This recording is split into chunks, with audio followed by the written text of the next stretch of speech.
할렐루야. 예, 제가 정확히는 이제 9년 됐습니다. 브라질 간 지 9년 됐고, 그때 그 파송돼서 나가기 직전에 저 삼각교회에 있을 때 그때 세용교회 이제 방문했던 기억이 있습니다. 근데 이렇게 더 이제 멋진 그런 교회 건물로 이전을 해서 이렇게 예배드리시는 여러분들 보니까 참 반갑고 좋습니다. 오늘은 방금 이제 같이 읽은 마가복음 이제 10장 본문 말씀을 통해서 우리에게 예수님께서 보여주신 희생과 섬김에 대한 부분들로 말씀을 나누고자 합니다. 여러분들, 예수님께서는 어떠한 존재시지요? 이미 다 아실 텐데 대답하기를 주저하시는데 하나님의 아들이시잖아요. 그렇죠? 예수님께서는 하나님의 아들이십니다. 그런데 그 예수님에 대해서 이제 복음서들이 쭉 증거를 하고 있는데, 특별히 마가복음 1장 1절, 이 마가는 그 예수님에 대해서 마가복음을 시작하면서 이렇게 기록을 하고 있습니다. 하나님의 아들 예수 그리스도의 복음의 시작이라 그랬어요. 그러니까 마가는 예수님을 누구라고 얘기를 하고 있어요? 하나님의 아들이다. 분명히 그렇게 마가는 이야기를 하고 있습니다. 그런데 오늘 본문을 여러분들이 읽으셨는데 거기 보면은요, 예수님께서는 정작 자신을 하나님의 아들이다 그렇게 표현을 안 했어요. 거기 보면은 인자다 그런 표현을 썼습니다. 여러분들이 신학적으로 이제 말씀을 많이 들어서 조예가 좀 깊으신 분들은 이 인자라는 단어가 신학적인 그 메시아적인 의미를 담고 있는 그러한 단어다라고 여러분들이 아실 겁니다. 그런데 이 인자라는 단어를 또 문자 그대로 보면은요, 사람의 아들이라는 그런 의미가 있습니다. 그렇기 때문에 예수님께서는 하나님의 아들로서가 아니라 스스로는 사람의 아들로서 그렇게 표현을 하고 계십니다. 요즘은요, 여러분들도 다 느끼는 거지만은 세상에서 자기를 얼마나 잘 표현하느냐, 얼마나 잘 포장을 해야 되느냐, 이것이 사람들에게 많은 그런 관심을 받고 있어요. 그러니까 최근에 정치적인 이슈 가운데서도 그런 부분에 대해서 지금 많은 논란이 되고 있잖아요. 나는 내 자신을 조금 더 잘 이렇게 포장하기 위해서 그랬다. 그게 그 사람뿐만 아니라 사실은 우리 모두들에게 일반적으로 가지고 있는 그러한 본성의 모습일 것입니다. 다른 사람들에게 조금 더 잘 인정받고 싶고, 스스로 나 자신을 보면 여러분들이 아시잖아요. 그런데 다른 사람들에게 내가 있는 그대로 보여지기보다는 조금 더 나은 모습으로. 그래서 여러분들 자기소개서, 자소서 이런 거 쓸 때도 어떻게 해요? 최대한 나 자신을 잘 포장하기 위해서 여러분들이 쓰시잖아요. 저도 브라질에서 사역을 하는 가운데 그 이제 지역에 있는 사람들에게 또 교민들에게 저 최은성 목사, 최은성 선교사 정말 그 사역을 아주 잘하고 정말 귀한 사역을 하고 계십니다. 이렇게 인정을 해준다 그러면 저도 인간적인 그러한 마음에서는요, 참 기분이 좋습니다. 왜냐면은 우리가 똑같은 그러한 연약한 본성을 가지고 있는 그러한 사람들이기 때문에 그렇습니다. 그런데 예수님께서는요, 정작 이 마가와 같은 또 주변에 있는 또 많은 그러한 일들을 통해서 예수님께서는 하나님의 아들이라고 그렇게 최고의 호칭을 붙여주셨음에도 불구하고 스스로는 나는 사람의 아들이다, 나는 인자다, 스스로 그렇게 낮추고 계시는 것을 우리가 볼 수 있습니다. 그러면은 왜 예수님께서는 이렇게 스스로를 낮추시면서 사람의 아들로서 오신 것을 말씀하고 계실까요? 그것은요, 그 예수님께서 말씀하신 오늘 본문 가운데서 분명히 예수님께서 스스로가 얘기를 해주고 계세요. 그것은 섬김을 받으려 함이 아니라 도리어 섬기려 내가 온 것이다 라는 그러한 말씀을 해주시면서, 예수님이 이 세상에 오신 목적이요, 섬김을 받으려 오신 게 아니기 때문에 그렇게 스스로를 낮추시는 모습을 우리에게 보여주고 있다라는 것을 이야기를 해주고 있습니다. 아마 여기 지금 앉아 계신 분들이 젊으신 분들이 이제 대부분이라서 아마 여러분들이 어쩌면은 이 영화를 한 번쯤은 다 보셨을 거예요. 여러분들 어벤져스 시리즈 영화 아시지요? 예. 그 어벤져스 시리즈 영화는 아마 한국에도 마찬가지일 거예요. 개봉되는 그때서부터 그걸 보려고요 난리예요. 예. 저희 아이들이 이제 브라질에서 있는데 브라질에서 거기도 이제 개봉을 하거든요. 그럼 저희 아이들도 그 개봉하자마자 며칠 안에 보려고요. 그때는 그냥 열심히 밤늦게라도 가서 보고 싶어 가지고 그래요. 왜냐면은 젊은 아이들은 그걸 봐야지 이제 서로 얘기가 되기 때문에 그렇습니다. 근데 그 어벤져스 시리즈 영화, 그 영화 뭐 마블을 그 회사에서 만드는 건데 우리 앞에 계신 우리 장로님인지 집사님인지 모르시는데 모르시죠 그거요? 예, 이렇게 모르시는 분들이 계셔가지고 제가 간단히만 설명을 드릴게요. 이 어벤져스 시리즈의 영화는 어떤 캐릭터가 등장을 하냐? 예, 미국의 영화 가운데서 여태까지 참 힘세고 또 지구를 구하는데 많은 역할을 감당했던 슈퍼 히어로들이 대거 등장을 합니다. 그래가지고 거기 보면은 헐크는 아시지요? 예, 헐크, 또 스파이더맨, 또 캡틴 아메리카, 뭐 아이언맨 이런 캐릭터들이 등장해서 그 사람들이 힘을 합쳐서 뭐를 구한다라는 거예요? 이 지구를 구한다. 예, 그게 사실은 기본적인 내용입니다. 예, 그러니까 그 영화에서는 우리 같은 보통 사람들 이런 능력을 가지고서는 지구를 구하는데 택도 없으니까 그런 위대한 슈퍼 파워를 가진 능력을 가진 사람들이나 지구를 구할 수 있다라는 사실은 그런 의미를 담고 있어요. 근데 우리가 잘 아는 예수님께서도 이 세상에 오셨습니다. 그런데 이 세상에 예수님께서는 무엇을 위해서 오셨을까요? 이 세상을 구원하기 위해서, 지구에 있는 우리들을 구원하기 위해서 오셨어요. 그러니까 그런 어벤져스 시리즈에 등장하는 그런 캐릭터들이나 사실은 마찬가지 일을 하시기 위해서 오셨습니다. 그런데 예수님께서는요 똑같이 이 세상을 구원하시기 위해서 오셨는데 그러한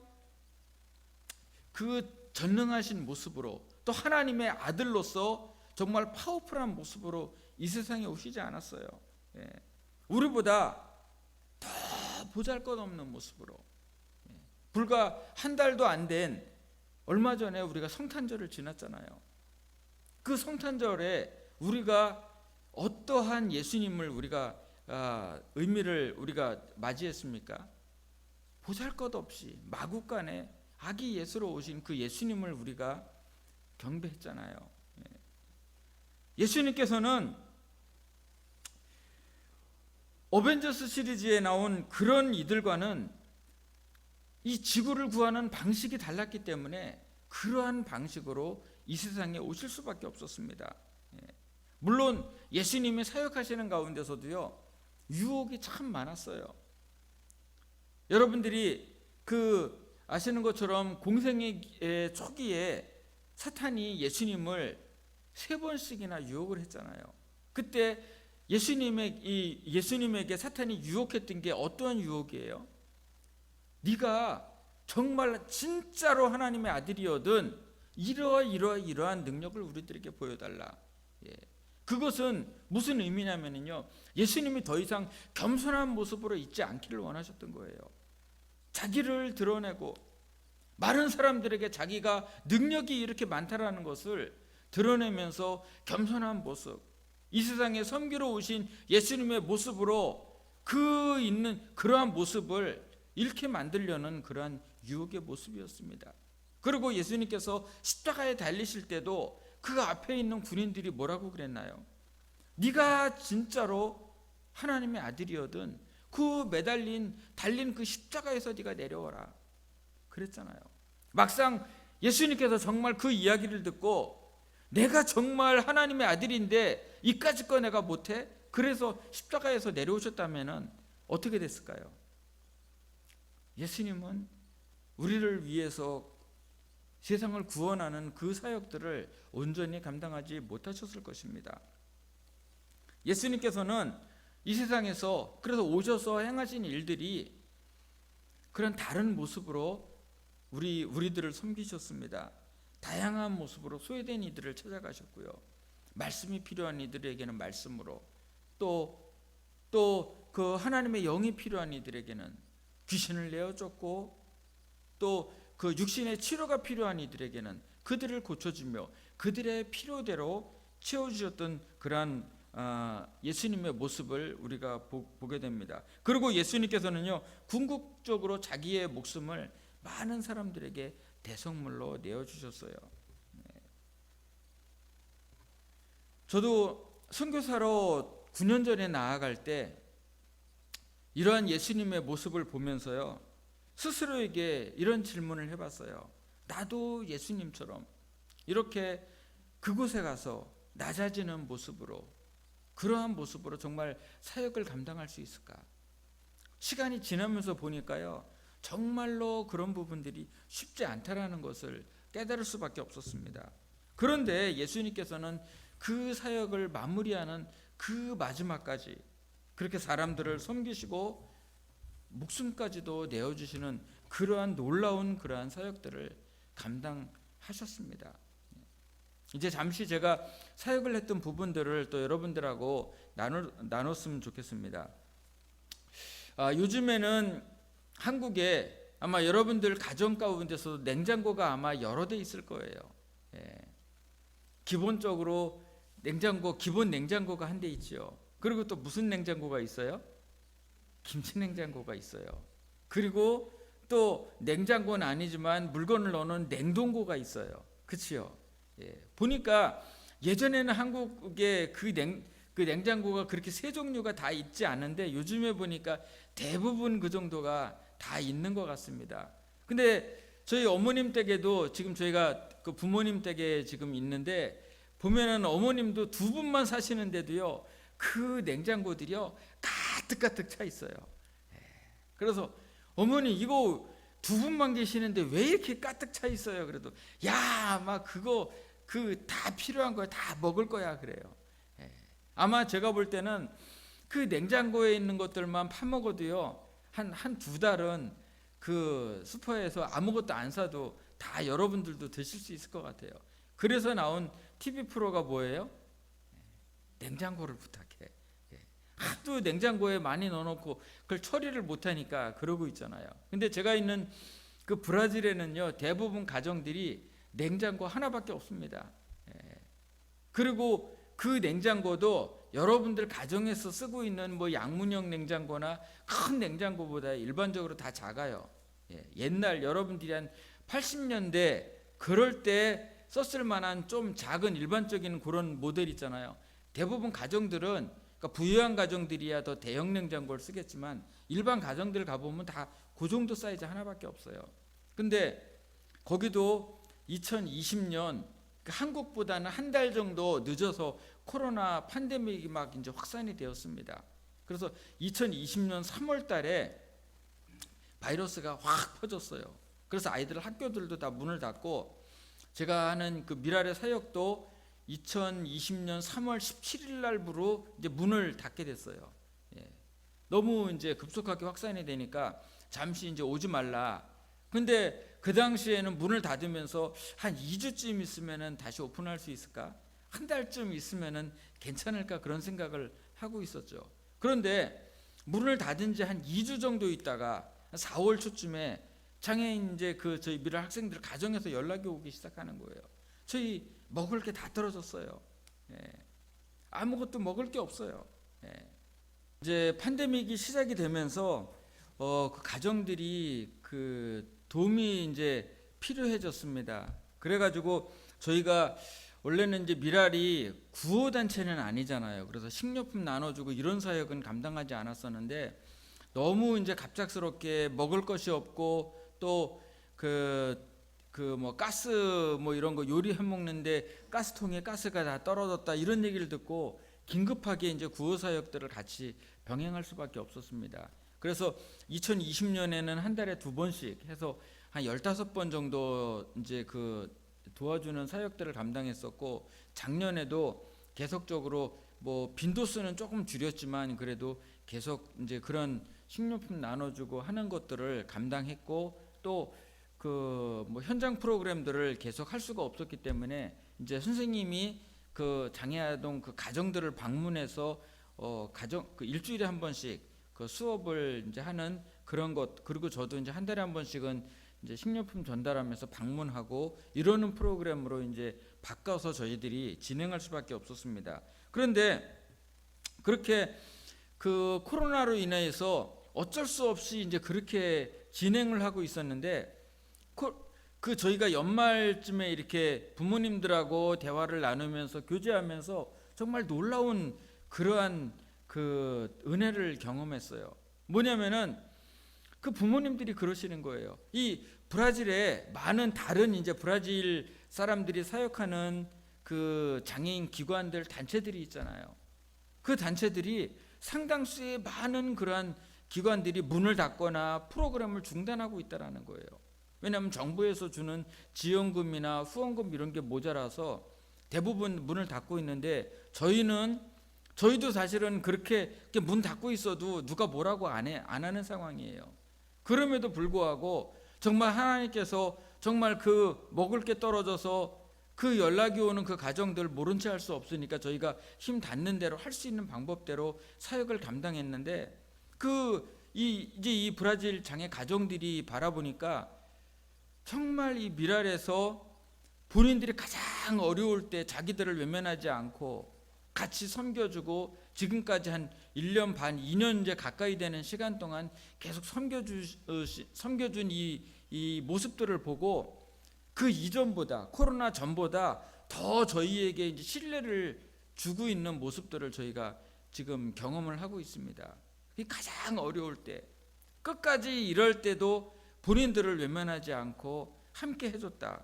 그래가지고 지금 그런 반응들을 보니까 오히려 코로나로 인하여서 그 과정에서 많은 어려움들이 있었지만 그게 오히려 얼마나 더 감사한 그런 시간이 되고 있나, 그것을 이제 깨달으니까 더욱더 그 하나님 앞에 이 코로나로 겪었던 이 시간들이 더욱더 감사한 시간들로 그렇게 되고 있습니다.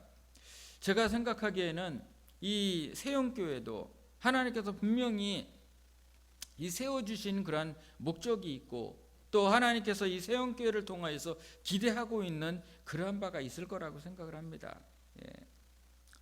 그래서 예수님께서 섬겨주신 이 섬김의 본을 받아서 그 직접적인 섬김이 필요한 이들에게는 그러한 섬김으로, 또 여러 가지 마음과 또 정신적으로 그러한 연약해서 그러한 섬김이 필요한 이들에게는 그러한 모습으로 연약한 이들에게 하나님의 은혜를 전하는 그러한 복된 교회로 세워질 수 있기를 주님의 이름으로 축원합니다. 이렇게 저희도 이제 브라질에 가서 섬기고 있지만은, 이렇게 어떠한 대상들에게 섬긴다라는 것은요, 사실은 우리가 쉬운 일은 아니에요. 왜냐면은 우리의 본성은요, 다른 사람들에게 섬기기에 적합하게 그렇게 돼 있지가 않아요. 왜냐면은 섬기기 위해서는 우리가 어떠한 모습이 있어야 되는지 압니까? 다른 타인 중심의 마음들이 우리 가운데 있어야 돼요. 여러분들이 아마 병원에서 여러분들의 가족들 가운데서 병원에 입원을 했을 때, 아마 병원에 그 조그만 그 쪽 침대 있잖아요. 거기에 가서 뭐 일주일이고 2주일이고 한 달이고 아마 병간호해 보시는 분은 아실 거예요. 병원에서 그렇게 병간호하는 게요, 그게 쉽지 않아요. 왜냐면은 그 병원에서 병간호하는 것은 누구 중심으로 돌아가야 돼요? 환자 중심으로 돌아가야 되는 거예요. 밤에 자다가도 환자가 아프다 그러면은 아무리 그냥 쿨쿨 잠에 골아 떨어졌어도, 환자가 잠깐 화장실 가고 싶다 그러면은 거동이 불편하면은 일어나서 환자를 모시고 가야 되는 거예요. 마찬가지로 우리는 원래 나 중심적인 그런 사람들입니다. 내 중심으로 모든 게 돌아가기를 원하는 그런 사람들이에요. 심지어는 교회에서도 마찬가지죠. 그런데 우리가 다른 사람을 섬길 때는요, 내 중심대로 내가 하고 싶은 대로 섬기면은 그건 진정한 의미의 섬김이 될 수가 없어요. 제가 장애인 사역을 우리 구영호 목사님하고 함께 88년도서부터 이제 봉사를 장애인들 모임 봉사하면서 시작을 했어요. 그러니까 거의 지금 한 몇 년이 됐죠? 이제 한 3년 막 이렇게 되는데, 장애인들을 섬길 때 보면은요, 이 봉사하고 뒤에서 옛날에는 전동 휠체어가 없었잖아요. 그러니까 다 휠체어들을 이제 밀면서 도와주면 이제 사람이 직접 옆에서 젊은 사람들이 도와줘야 되는데, 휠체어를 미는 사람들이 자기가 원하는 대로 자기가 즐겁게 하기 위해서 하면은요, 이 장애인은요 불안해요. 잘못하면 내가 휠체어에서 떨어지는 거 아닐까.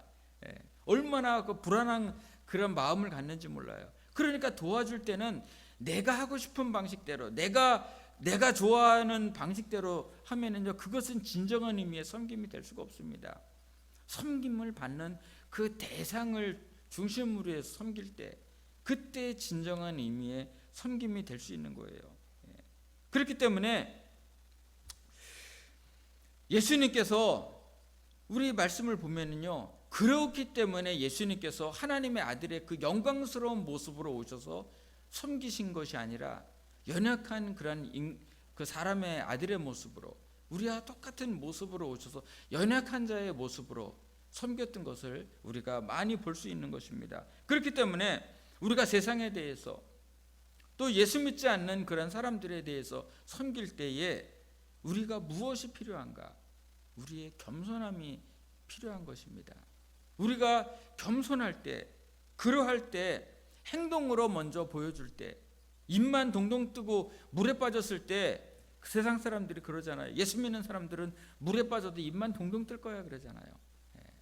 너무 말만 앞세우고 삶이 따라주지 않고 그런 모습이 보이기 때문에 그러한 모욕스러운 말도 우리가 듣게 되는데, 정말로 오늘 말씀을 통하여서 예수님께서 우리들에게 해주시는 이 말씀처럼 우리의 삶으로서, 우리의 연약한 우리의 낮아지는 모습을 통하여서, 겸손한 모습을 통하여서, 그리고 우리가 섬기는 대상을 먼저 헤아리는 그런 헤아림을 통하여서 그런 모습으로 섬길 수 있는 우리 복된 세영교회 성도님들이 되시길 원합니다.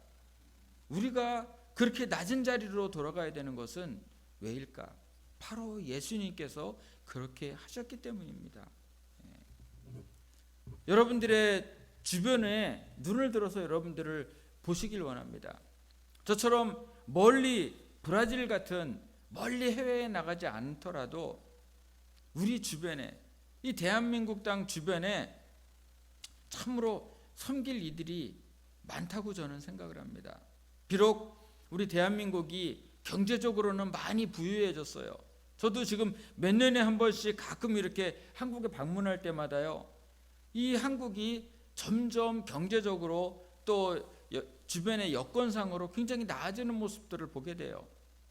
여러분들은 여기 늘 계시기 때문에 그 차이를 못 느끼시겠지만, 제가 이제 2년 3년에 한 번 정도 이렇게 방문해 보면은요, 그런 것을 이렇게 느끼게 됩니다. 그런데 물질로는 우리가 이 주변이 풍성해졌지만은 제가 볼 때 마음이 빈곤한 사람들이 참 많은 것 같아요. 그러한 이들까지도 돌아보실 수 있는 여러분들이 되길 원합니다. 예수님께서 우리들에게 말씀하셨어요. 오늘 본문을 여러분들 함께 한번 읽어보길 원합니다. 마가복음 10장 45절 함께 한번 읽어보겠습니다. 시작. 인자가 온 것은 섬김을 받으려 함이 아니라 도리어 섬기려 하고 자기 목숨을 많은 사람의 대속물로 주려 함이니라. 아멘. 예수님께서 우리들에게 말씀하고 계십니다. 자기 목숨을 많은 사람에게 대속물로 주려 했고, 또 섬김을 받으려 함이 아니라 섬기려 왔다. 오늘 이 자리에서 말씀을 이제 마무리하면서 제가 여러분들에게 부탁만 한 가지 하고 마무리하도록 하겠습니다. 이제 저희 가정은 이제 1월 말에 설 전에 이제 브라질로 다시 돌아갑니다. 여러분들이 혹시 생각나시면은 저희들이 그곳에 이제 돌아가서도 예수님의 이러한 모습처럼 낮아지는 모습으로, 겸손한 모습으로 섬기는 그러한 사역들, 아까 영상에 보셨던 그 장애 가정들, 참으로 우리 한국에서는 그런 가정들이 별로 없어요. 참으로 이런 어려움에 취약한 가정들이 참 많습니다. 그런 가정들 정말 하나님의 이 사랑으로 또 예수님의 마음으로 잘 섬길 수 있도록 기도해 주시고요. 또 이곳에 계신 여러분들께서도 삶 속에서 예수님께서 섬기신 그 낮아진 모습으로 섬김의 실천을 온전히 감당하실 수 있는 복된 우리 세영교회 성도님들이 되시길 주님의 이름으로 축원합니다. 기도하겠습니다. 하나님, 저희들이 예수님께서 자기 목숨을 우리들에게 희생해 주시면서 낮아진 모습을 통하여서 이렇게 영광스럽게 하나님의 자녀로서 구원의 기쁨을 누릴 수 있도록 인도하신 그 은혜에 감사를 드립니다. 이제 우리도 예수님께서 우리에게 보여주신 그 본을 따라서 진정으로 이 땅 가운데서 섬김의 본을 섬기며 살아갈 수 있는 저희들 될 수 있도록 인도하여 주시고, 또 하나님께서만 그래서 영광 받아 주시는 놀라운 은혜가 있도록 인도하여 주시옵소서. 그리고 이 세영교회가 하나님께서 또 허락하신 그 사명을 온전히 붙잡고 그 사명을 온전히 또 이루어 나가는 복된 교회로 하나님께서 세워 주시옵소서. 감사를 드리며 예수님의 이름으로 기도합니다. 아멘.